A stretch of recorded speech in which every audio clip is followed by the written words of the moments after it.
Nama saya Cleo. Nama saya Keiko. Halo suster. Nama saya Sami. Nama saya Hilary.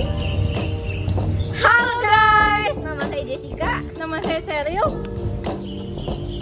Hari ini kita akan membahas tentang Santo Albertus Santo. disimak ya.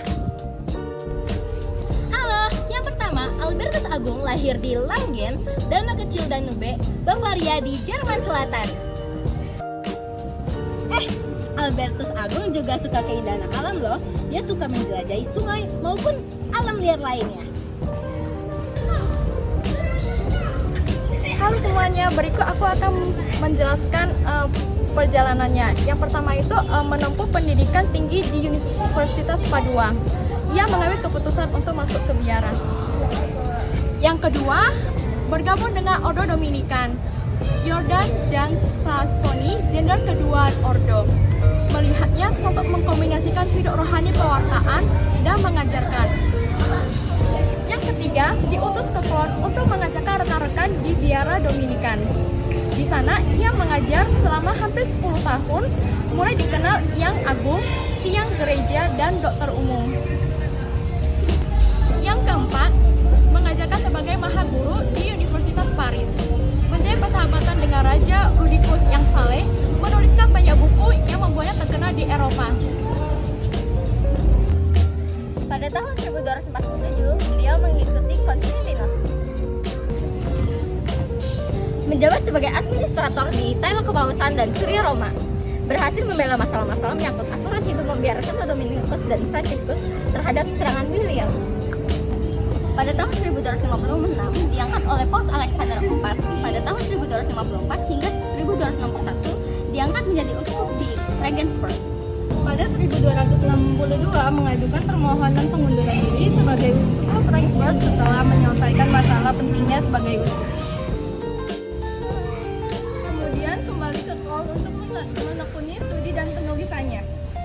Kemudian menjalani hidup sebagai uskup pembantu dan mahaguru di Kol. Bye. Kemudian melanjutkan tulisannya mengadakan perjalanan pastoral ke seluruh Jerman dan Bohemia, pergi ke Timur Tengah dan ke Tanah Suci.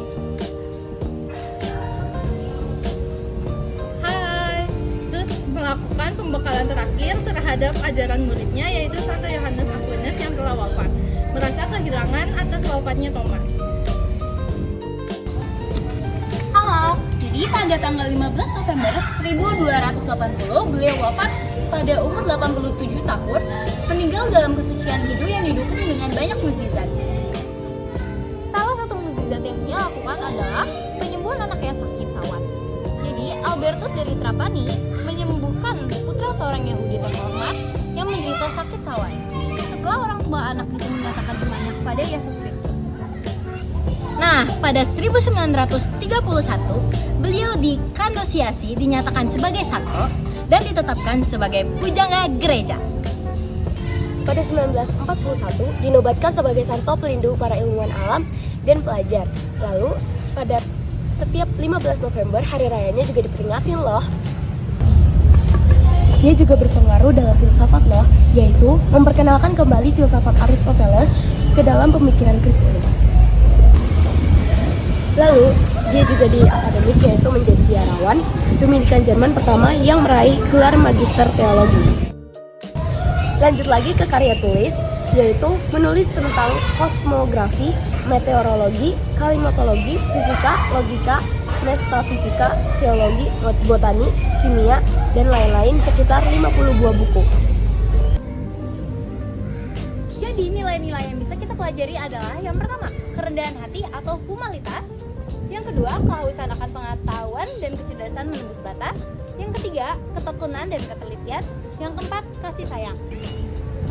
Selanjutnya, ada kebebasan sejati, itu yang kelima. Yang keenamnya, ada integrasi iman. Ketujuh, pencarian kebijaksanaan kontemplatif. 8, perdamaian dan rekonsiliasi. Oke, jadi di sini aku akan membacakan inspirasi kelompok apa sih yang kita dapat. Di sini kita ada 5 poin. Yang pertama, terlahir sebagai bangsawan juga perlu kerendahan hati loh. Yang kedua, punya ketulusan hati yang mendalam melayani Tuhan, pasti Tuhan akan menyertai jalan hidupmu. Yang ketiga, gak perlu ketenaran, karena Santo Albertus itu dia gak mencari ketenaran di dalam dunia ini, tapi dia benar-benar mencari Tuhan. Makanya dia disertai oleh Tuhan sepanjang hidupnya. Setelah itu, tidak hanya ke Tuhan juga fokus kita dalam hidup, karena ada beberapa orang yang mengalibikan bahwa wah saya harus pelayanan terus, wah saya harus ke Tuhan, dan kita melupakan tugas duniawi kita. Tapi Santo Albertus enggak loh, dia tetap menjalani hidupnya sebagai seorang manusia juga, yaitu dia juga belajar banyak banget. Dia sampai menciptakan 50 buku dan isinya itu sangat berguna untuk dunia. Perjalanannya tuh wow banget, spektakuler bukan? Mungkin kita bisa aja kayak gitu ya, tapi in another life lah. Nah, kita mencari nih hal apa sih yang bisa kita lakuin sejak saat ini. Kita nggak mungkin dong masuk ke pastoral semua, karena ada sama yang berbeda agama. Dia adalah Islam, saya itu ada Hindari juga dia Buddha. Nah, kita mencari hal kecil apa yang bisa kita lakukan. Pertama, hidup sebagai orang yang jujur. Tuhan itu sangat menghargai apa yang namanya kejujuran. Yang kedua, kita juga bisa loh rajin belajar, itu termasuknya dalam pelayanan. Yang ketiga itu kita bisa melakukan perkara kecil, yaitu pelayanan yang sederhana di gereja atau di tempat ibadah masing-masing, dan juga rajin berdoa. Karena Alkitab pernah menulis, lakukanlah perkara kecil dulu, maka Tuhan akan mempercayai perkara yang besar. Nah, tindakan konkret apa yang bisa kita lakukan? Simpelnya saya akan mengambil satu poin tadi, yaitu belajar dengan lihat. Kita memang tidak mendokumentasikan, memvideokan atau memfoto bagaimana cara kita belajar. Mungkin ada yang dengan menghafalkan, atau dia perlu healing sambil belajar, atau dia bahkan latihan soal sambil belajar. Who knows? Kita nggak tahu. Tapi kita punya salah satu, yaitu nilainya itu sendiri. Memang sih ada orang yang bilang usaha tidak mengkhianati hasil. Coba kita percaya itu ya. Jadi kita sudah mengumpulkan nih beberapa nilai yang udah diraih oleh anak-anak bangku kami. Pertama ada ini,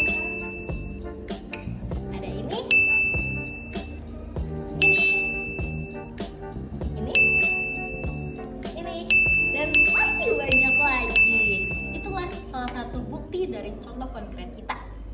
Segitu saja. Terima kasih and goodbye.